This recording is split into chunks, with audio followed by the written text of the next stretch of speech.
அஸ்ஸலாமு அலைக்கும் வரஹ்மத்துல்லாஹி வபரகாத்துஹு. தினமும் ஒரு ஹதீஸ்.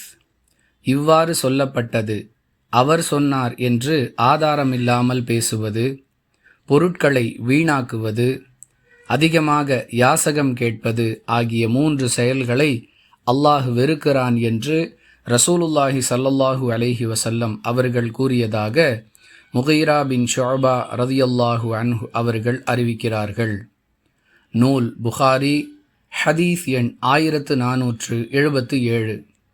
அன்பிற்குரிய அல்லாஹுவின் நல்லடியார்களே, எந்த செயல்களை அல்லாஹ் வெறுக்கிறானோ அந்த செயல்களை விட்டும் முற்றிலுமாக நாம் விலக வேண்டும். ஏனென்றால் அல்லாஹுடைய வெறுப்போடு ஒருவர் மறுமையில் நிச்சயமாக வெற்றி பெற முடியாது. எனவே மறுமை வெற்றியின் மீது யாருக்கெல்லாம் ஆசை இருக்கிறதோ அவர்கள் இந்த செயல்களை விட்டு முற்றிலுமாக விலகி இருப்பது அவசியம். எந்தெந்த செயல்கள் என்று இந்த ஹதீஸில் கூறப்பட்டிருக்கிறதோ அந்த செயல்கள் பெரும்பாலான மனிதர்களுடைய வாழ்க்கையில் இரண்டர கலந்திருப்பதை பார்க்கிறோம்.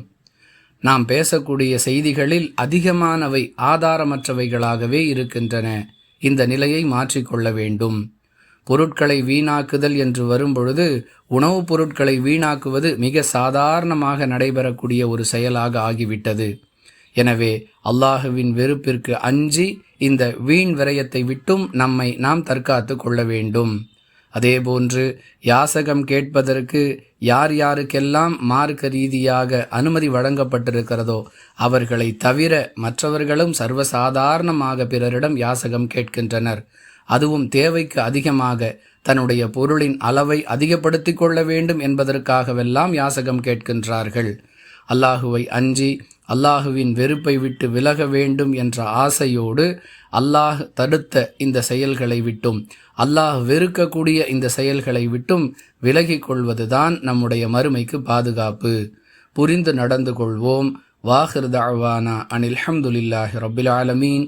அஸ்ஸலாமு அலைக்கும் வரஹ்மத்துல்லாஹி வபரகாத்துஹு.